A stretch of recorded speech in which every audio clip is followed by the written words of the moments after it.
What's up, everyone? Welcome back. All right.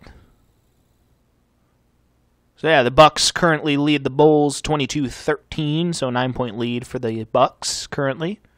So yeah. All right. That being said, though, I've been doing a lot of drinking of energy drinks and soda and shit, so I'm gonna go take a fucking piss real quick. So you all sit back, relax, enjoy the show, and I'll be back in just a minute. It was my rookie year. A guy called me Antetokounmpo, and Kunupi in Greek means mosquitoes.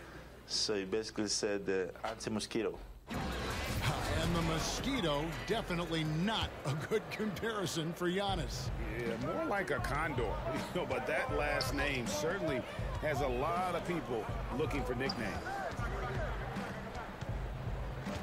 And welcome back to the second quarter of action. Plenty of basketball left to play, but this one has been one-sided so far. And what stands out to you from the Bucks in this one? Yeah, in that first period, they looked to push in transition at every opportunity. With the game being fast-paced these days, you can expect this from a lot of teams, but they did it very well. And now let's check out the lineups courtesy of Gatorade, all fueled up and ready to go. Here's the second quarter of play. So for Chicago right now, Thomas Satoransky is out there with Chris Dunn. And it's Young. Then there's Valentine. And it's Hutchinson in at the power forward. And those are the kind of nice inside looks they've gotten here in the first half. And what a year last season for Giannis Antetokounmpo. He was terrific across all stat categories. And he was rightfully in the MVP conversation very early on. He's still very young, and I see multiple MVP seasons in his future. And Chicago has possession after the basket by Milwaukee. Satoransky against Ilyasova, and he makes that one. Satoransky's got his first points of the game. Man, have they been effective at getting the ball inside. Okay, well, let's go down to David Aldridge for a report from the sideline. Well, Kevin, one of the things that teams are more aware of in the age of analytics is the importance of sleep. And those teams are making adjustments. Morning shoot-arounds have been moved in some cases to the afternoon or eliminated altogether. There are many fewer teams that are taking red-eye flights across country. And some teams even give players orange-tinted glasses to encourage them to sleep. There's a lot of work to be done in this field, but the direction is clear. Continuing to evolve. All right, David, thank you. Time called here. The Bulls decide to talk it over. Chris, you have been passionate about honoring those who blazed the trail for today's NBA, like the Globetrotters and the Wrens, in the days before integration. Yeah. I mean, you think about what they've gone through off the court and on the court, and anyone, regardless of color, nationality, of just paving the way for me as a basketball player. I want to say thank you. Let's just think about what Red Auerbach did, drafting the first African-American player, making the first African-American player coach in Bill Russell, who won the championship that year, and leaving him a good team. And if you look at organizations like the Black Fives who bring an awareness to the games, and you just want to understand your legacy culturally, and that's why I have to, every time I see Mr. Bill Russell, Big O, or Kareem Abdul-Jabbar, I give them a big hug and a wet kiss on the cheek, because I just thank them for not only advancing the movement in sports, but culturally. Sports has always sent a message to the culture and society about how cool teammates work together and how you can overcome a problem by working together. And so I really thank them for enduring all of the hardships that they did so that we can reap the benefits. So it's been awesome to be part of the league and be able to shake hands with those that have blazed trails for us. That is so admirable on your part. Here is Carter following the basket by George Hill. 6 to shoot. Outside Porter. Outside Levine. Over Matthews. And it hung on the rim, but wouldn't fall for him. Giannis inside. Carter on him. Lopez. And contact on the shot, so he'll be shooting free throws here. Like seeing Lopez play with aggression. I mean, this in turn forces the D's hand. Well, the evolution of Brook Lopez continues as he is now a premier stretch five. His three-point shot continues to get better, and now a huge part of his arsenal. Shooting 2.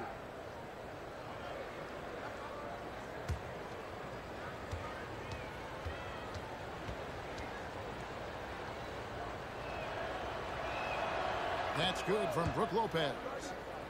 And Lopez bold enough to give himself a nickname. Yeah, what was it? Splash Mountain or something like that? I guess he's earned it with the work he's put in on his outside shooting. More and more centers these days shooting the 3-ball. That one falls, so he hits both of them.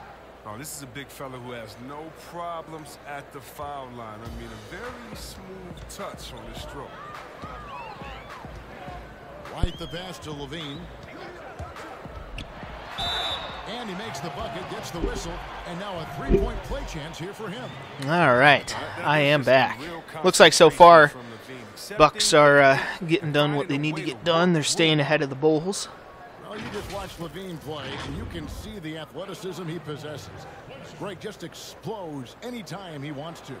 And guys, with Levine, the speed and first step have always... Yeah, it looks like that was some nice bullshit on that play. The strength he's added to his game since his rookie year. Whenever he goes... Wow. I swear to God, I'm the king of terrible jokes.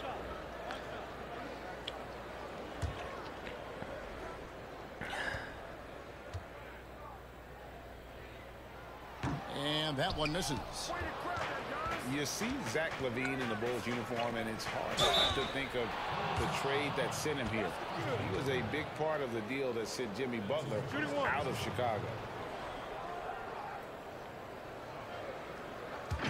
And with LaVine and the Butler trade, there were a lot of critics at the time. But you know what, Greg? It's worked out for the Bulls. And, Kevin, the Bulls took a chance with LaVine, and he's developed into a bright young star. Took another risk giving him a big contract after the injury, but he's come back better and stronger since then. One shot.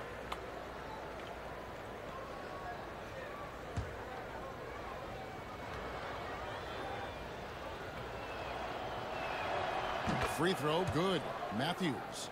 And the shooting guard, Wesley Matthews, a terrific defender who has no hesitation, Greg, in taking that long three.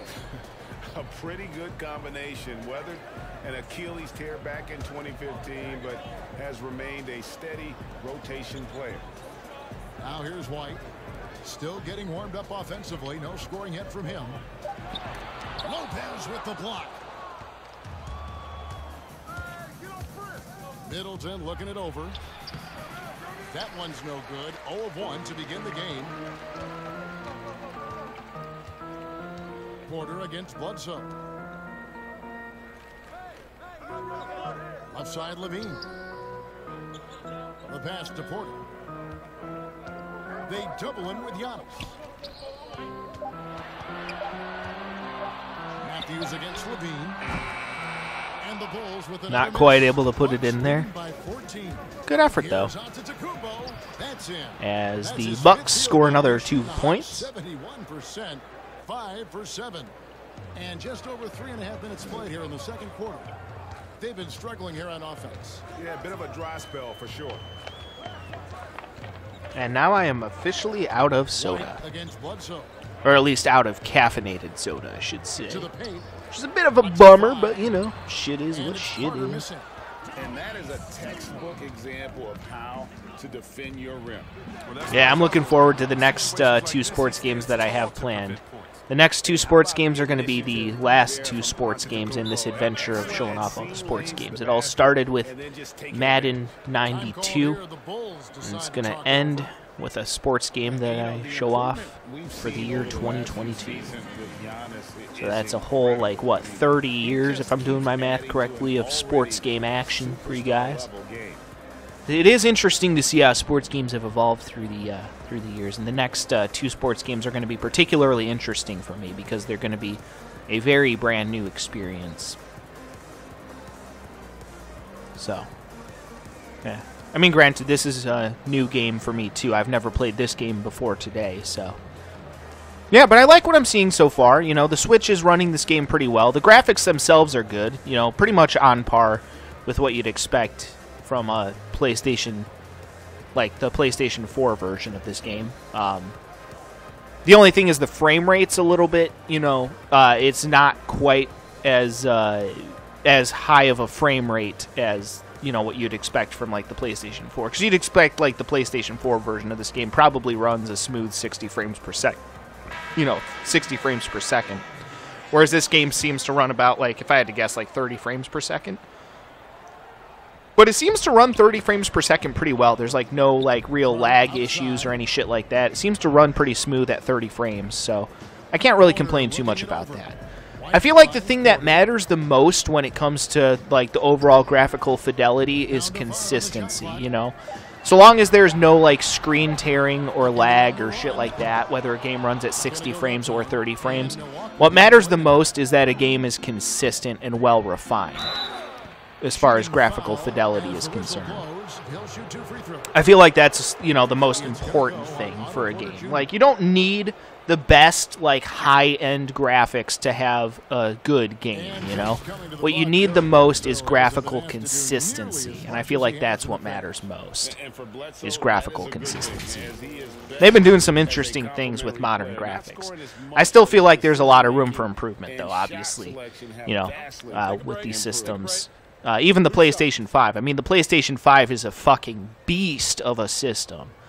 But even still, you can tell there's, you know, there's room for improvement.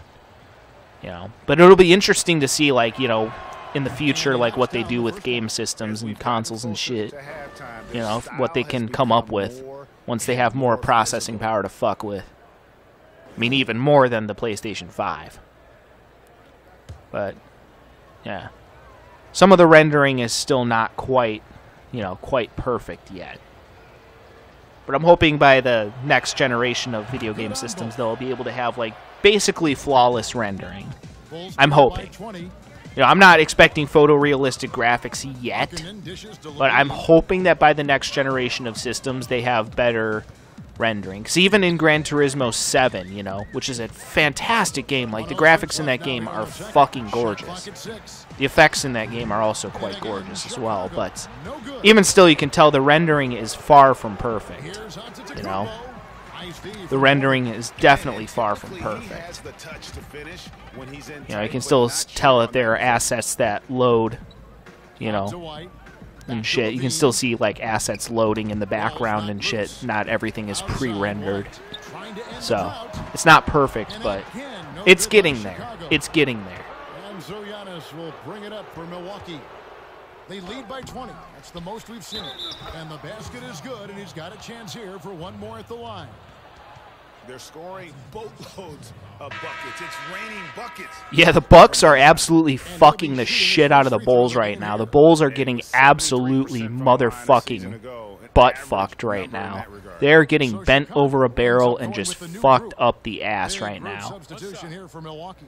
Ilyasova, he's checked in for Lopez. Korver comes in for Chris Middleton. Pat Connaughton, he's checked in for Wesley Matthews. And it's Hill in for Eric Bledsoe. That's good from Antetokounmpo. You know, we always talk about what a rare... Yeah, I mean, this game is a fucking blowout so far. I mean, holy shit. It was looking at least somewhat close in the first, but yeah, I mean, holy shit. The Bulls are getting absolutely motherfucking screwed right now. Just absolutely motherfucking screwed. No two ways about it. And there's the call. It's going to be an illegal screen. That's going to draw a whistle every time down the floor. Not even close to being a legal screen. And he knows it, too. He tried to get away with it. Sometimes you do. That time he didn't. It's stolen by Antetokounmpo. All right, well, guys, that'll do it for the first half of this game. So stay tuned to see how badly the Bucks slaughter the Bulls in the next quarter. And, yeah, till then, peace out.